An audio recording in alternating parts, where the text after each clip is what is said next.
Selama tidak menjurus fitnah dan pencemaran nama baik, sederet selebriti bersikap masa bodoh terhadap kejulitan netizen. Tetapi belakangan, opini yang digiring netizen bisa membuat sejumlah artis kehilangan job, mengalami kerugian moral dan material. Bahkan artis yang mengalami gangguan mental seperti Fujian yang mengidap Attention Deficit Hyperactivity Disorder atau Marshanda yang mengidap bipolar sempat terpuruk karena dibayang-bayangi hujatan netizen. Fuji dan Marshanda bahkan sempat ingin mengakhiri hidup mereka. Tetapi benarkah perilaku netizen bak pedang bermata dua bisa menaikkan karir selebriti dalam sekejap dan bisa pula menenggelamkan pamor selebriti secara kilat? Di era digital, haruskah dibiarkan bila netizen bertindak sebagai polisi moral dan mengarahkan kontrol sosial?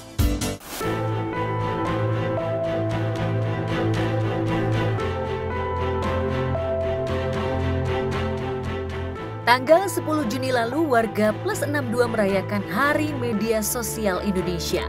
Momen yang diperingati sejak tahun 2015 itu mencuatkan perasaan miris. Karena dari tahun ke tahun, netizen Indonesia seolah tidak berubah dalam hal kesopanan dalam bermedsos.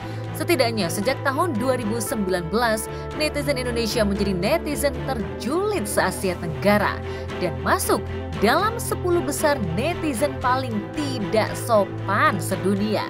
Haruskah tren buruk itu dipertahankan dan mencoreng Indonesia yang dulu terkenal dengan sopan santun dan adat ketimurannya?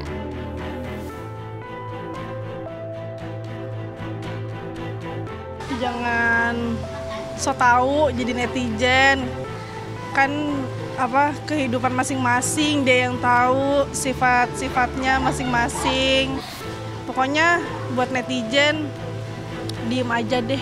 Pokoknya jangan so tahu lah intinya, jangan so tahu, jangan ikut campur, itu urusan masing-masing. Kalau netizen tutup mulut aja, jangan banyak ngomong lah.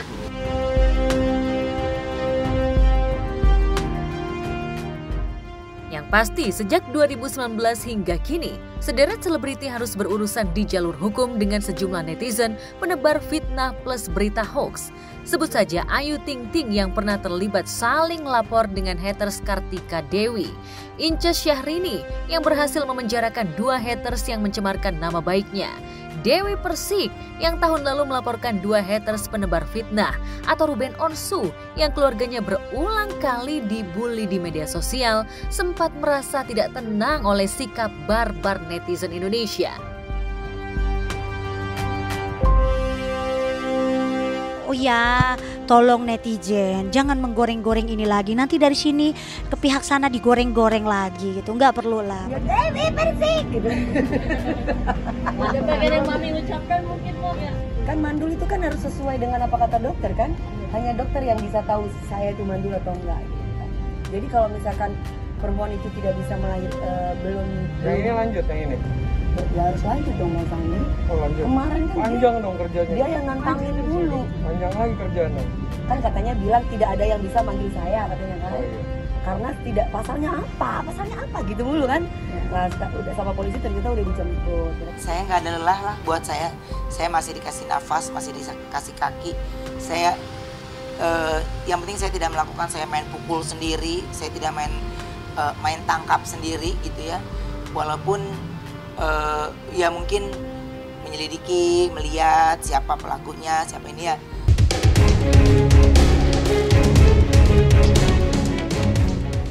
Bukan lebay atau terlalu diada-ada ketika sederet selebriti mengaku merasa dirugikan secara moral dan material oleh kejulitan netizen.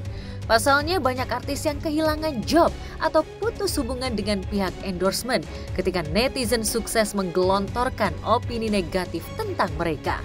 Tidak sedikit pula selebriti yang mengalami gangguan emosi dan mental karena tak sanggup membaca komentar negatif netizen. Fujian yang sejak kecil menderita Attention Deficit Hyperactivity Disorder atau ADHD sempat terpuruk ketika semua yang diperbuatnya seolah dianggap salah oleh netizen yang maha benar.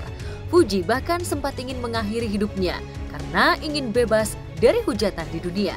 Berbeda dengan Fujian, Marshanda yang sudah dibully warga Plus 62 sebelum era digital mencuatkan istilah netizen, sudah bisa kompromi dengan sikap netizen yang kadangkala julidnya kebangetan.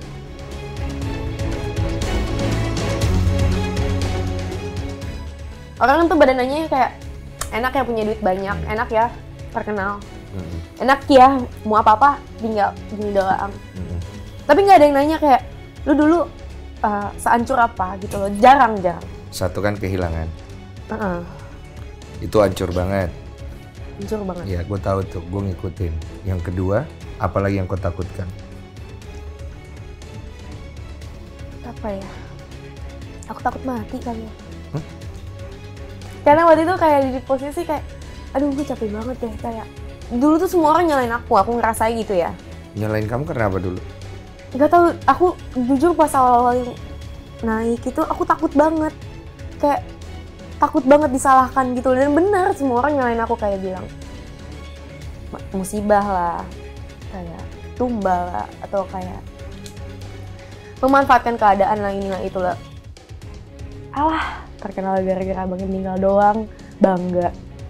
Aduh nggak ada cakep-cakepnya nih orang, ngapain sih di sini? Lihat apa tuh mukanya kayak apaan sih?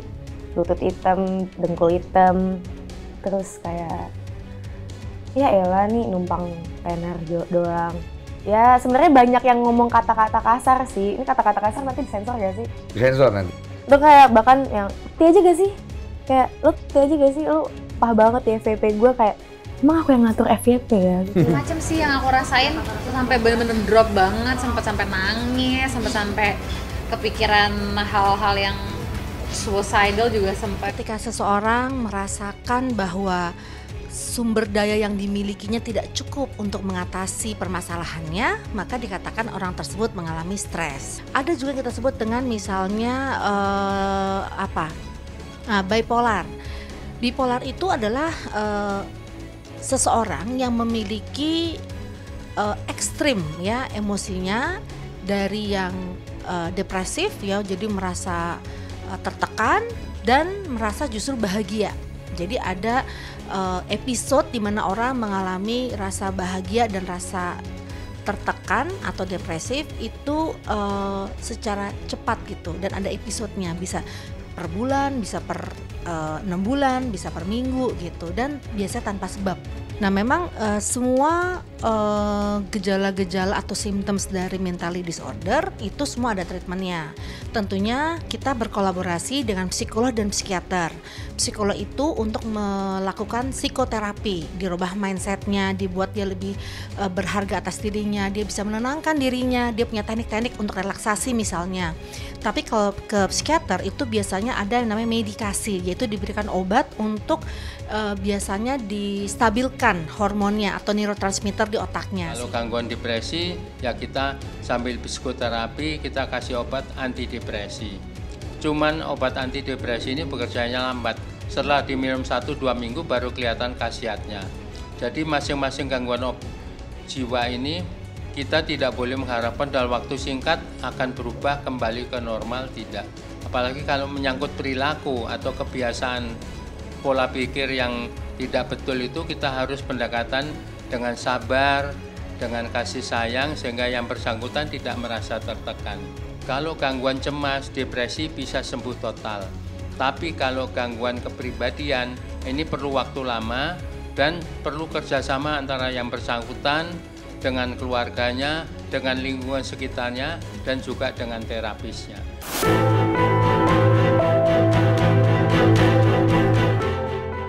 Iya, tak selalu negatif tentang netizen Indonesia. Faktanya banyak selebriti yang namanya meroket secara instan berkat pujian setinggi langit dari netizen.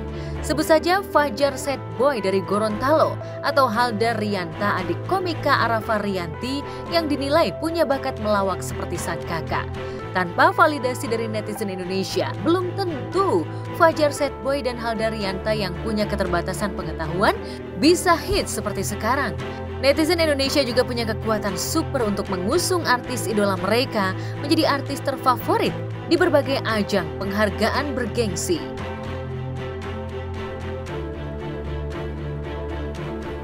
Bersama lagi Halda Rianta yang membawakan acara ini, semoga semakin viral jaya-jaya. Hai. Lu berarti lebih suka yang cepet gitu ya.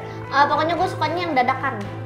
Tapi gue nggak suka kalau misalkan gue diintitin gitu, diuntit, diambil, dikintilin gitu. Kayak kan gue anak lu diintilin, anu loh, kayak di stalkerin.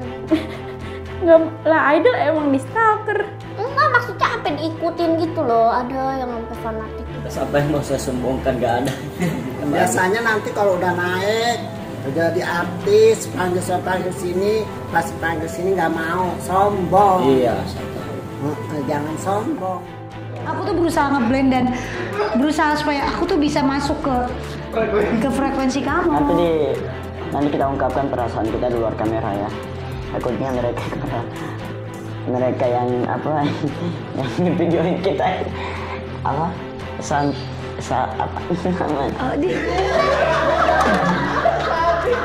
Sapi, tahu aja udah ketawa. Kalau komentar netizen itu nggak ada pengaruhnya sama karir dari public figurnya. Kalau kita pelajari ilmu komunikasi kan begitu. Yang bisa kita kontrol tuh respon kita terhadap komentar itu gitu loh. Dia nggak akan bisa mengatur pikiran orang mau komentar apa saja terhadap Thorik, terhadap ibunya, terhadap Ayu Ting Ting. Dia nggak akan bisa mengatur. Yang bisa diatur oleh Ayu Ting Ting, Thorik, segala macam lah yang sering muncul di medsos, Raffi segala macam, respon dia, bagaimana dia mengelola komentar itu. Nah, itu yang berpengaruh terhadap karir dia gitu. Outputnya, kalau hari ini misalnya Thorik atau keluarganya segala macam, Ayu Ting Ting marah, mencak-mencak terhadap netizen, nah itu pasti akan berpengaruh gitu loh.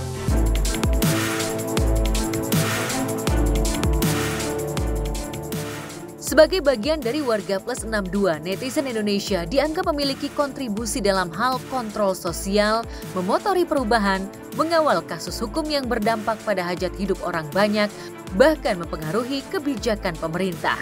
Tapi haruskah netizen menjadi polisi moral bagi dunia hiburan?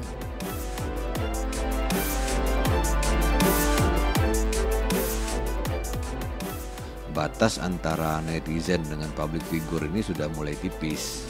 Tidak seperti tahun 90-an, 2000-an gitu. Artinya semua orang sekarang punya kesempatan untuk muncul di layar kaca gitu. Di layar digital gitu. Tidak ada lagi ketergantungan dengan apa yang disebut dengan media konvensional dan lain sebagainya. Hubungannya itu sekarang setara, equal. Jadi tidak, orang sudah mulai menyadari kalau gua ngefans sama orang apanya yang gua harus ngefans. Biasanya kan orang ngefans karyanya, ya kan. Tidak semua orang ngefans hanya karena lu sering muncul di layar digital. Netizen itu sebetulnya salah satu fungsi yang utamanya menghilangkan ya ABS di kantor gitu kan. Jadi misalnya kalau dalam satu instansi ada bawahan dari seorang menteri mengatakan kerjanya bagus, yang membuktikan bagus atau tidaknya kan ya pendapat dari netizen itu. Jadi netizen itu istilahnya memberikan pendapat tanpa ditanya.